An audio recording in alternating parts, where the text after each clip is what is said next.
하나님 오늘 우리에게 주시는 말씀 욥기 15장 1절부터 16절까지 말씀입니다. 대만 사람 엘리바스가 대답하여 이르되 지혜로운 자가 어찌 헛된 지식으로 대답하겠느냐.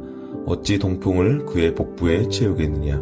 어찌 도움이 되지 아니하는 이야기 무익한 말로 변론하겠느냐.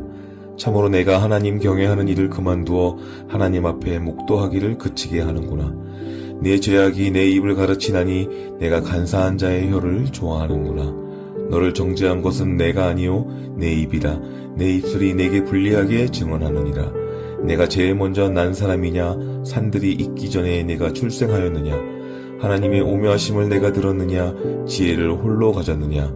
내가 아는 것을 우리가 알지 못하는 것이 무엇이냐. 내가 깨달은 것을 우리가 소유하지 못한 것이 무엇이냐. 우리 중에는 머리가 흰 사람도 있고 연로한 사람도 있고 내 아버지보다 나이가 많은 사람도 있느니라. 하나님의 위로와 은밀하게 하시는 말씀이 내게 작은 것이냐. 어찌하여 내 마음에 불만스러워하며 내 눈을 번뜩거리며 내 영에 하나님께 분노를 터뜨리며 내 입을 놀리느냐. 사람이 어찌 깨끗하겠느냐. 여인에게서 난 자가 어찌 의롭겠느냐. 하나님은 거룩한 자들을 믿지 아니하시나니 하늘이라도 그가 보시기에 부정하거든. 하물며 악을 저지르기를 물 마심같이 하는 가증하고 부패한 사람을 용납하시겠느냐. 아멘. 누구나 한 번쯤은 정말 몸이 아파서 병원에 입원해 보신 적이 있으실 겁니다. 온몸이 쑤시고 열이 나고 정말 끙끙 앓고 있는데 꼭 병문안을 온 지인이 위로의 말은커녕 대뜸 훈계를 한다고 상상해 보겠습니다. 야, 네가 평소에 운동하라고 했지. 식습관이 엉망이니까 이렇게 병에 걸리는 거야. 다 네가 자초한 일이다. 억울해하지 마. 여러분, 만약 이런 말을 듣는다면 아무리 그 말이 건강 상식에 맞는 정답이라 할지라도 우리 마음에는 큰 상처가 남을 것입니다. 당장 아파서 눈물 흘리는 사람에게 필요한 것은 차가운 원인 분석이나 정답이 아니라 손을 잡아주는 따뜻한 위로이기 때문입니다. 오늘 우리가 함께 살펴볼 욥기의 말씀 속에 고난당하는 욥을 찾아온 친구 엘리바스가 바로 이 차가운 병문안객과 같은 모습을 보여줍니다. 오늘 본문 말씀을 통해 우리가 누군가에게 상처를 주는 차가운 신앙인이 아니라 사람을 살리는 따뜻한 위로자가 되기를 소망하며 은혜를 나누기 원합니다. 오늘 본문은 욥의 친구 엘리바스와 두 번째 발언으로 시작됩니다. 첫 번째 논쟁 때보다 훨씬 더 강력하고 매서운 말로 욥을 몰아세웁니다. 엘리바스는 욥이 고통 속에서 쏟아내는 탄식을 향해 아주 모욕적인 평가를 내립니다. 욥의 말이 마치 배고픈 사람을 배부르게 하지 못하고 그저 바람으로 배를 부풀게 할 뿐인 바람의 지식, 즉 아무런 쓸모가 없는 헛된 지식이라고 비난한 것입니다. 참된 지혜자는 다른 사람을 도와주고 유익을 끼쳐야 하는데 욥은 오히려 어리석은 말만 쏟아내며 자신의 지혜가 최고인 줄 아는 교만에 빠져 있다고 질타합니다. 더 나아가 엘리바스는 욥을 향해 아주 무서운 정죄를 서슴지 않습니다. 욥이 하나님 경외하는 것을 그만두었으며 자신뿐만 아니라 다른 사람들도 하나님을 경외하지 못하게 만들고 기도도 멈추게 하는 불경건한 자라고 몰아붙입니다. 엘리바스는 욥의 말과 태도 자체가 이미 그가 죄인임을 스스로 증명하고 있다며 욥을 완전히 코너로 몰아넣고 있죠. 엘리바스는 여기서 멈추지 않고 욥의 길을 꺾기 위해 아주 비꼬는 듯한 질문을 던집니다. 네가 제일 먼저 난 사람이냐? 산들이 있기 전에 내가 났느냐? 이 말은 욥이 마치 태초부터 하나님 곁에서 천사회의에 참석해 신비로운 지혜라도 얻은 최초의 사람인 양 잘난 척을 하고 있다는 조롱입니다. 엘리바스는 욥이 그런 특별한 존재가 아니니 입을 다물라고 윽박지릅니다. 그러면서 엘리바스는 자신들의 그룹에는 욥의 아버지보다도 나이가 훨씬 많은 지혜자들이 있다고 자랑합니다. 전통적으로 나이가 많다는 것은 축적된 경험과 지혜가 많다는 뜻이므로 젊은 욥은 오만방자하게 굴지 말고 겸손히 자신들의 말을 경청해야 한다고 훈계하는 것입니다. 여러분, 이것이 바로 영적 교만의 전형적인 모습입니다.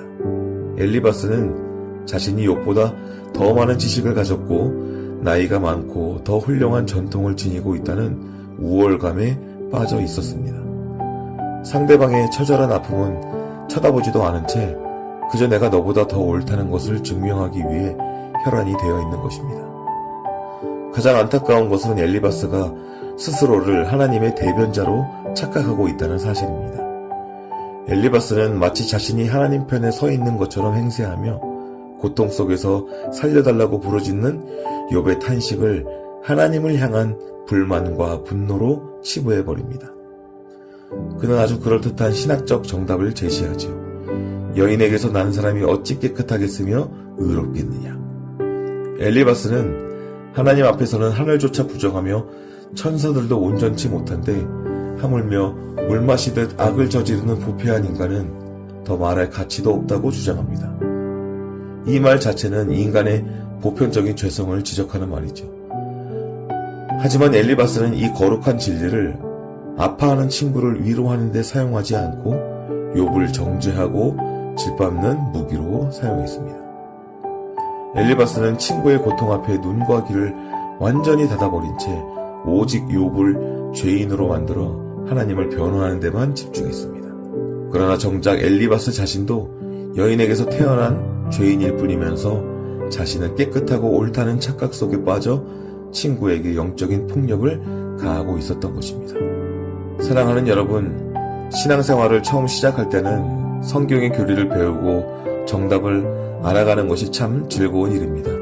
그러나 신앙이 자라가면서 우리가 반드시 깨달아야 할 것이 있는데 사랑과 공감이 빠진 정답은 누군가를 죽이는 흉기가 될 수 있다는 사실입니다.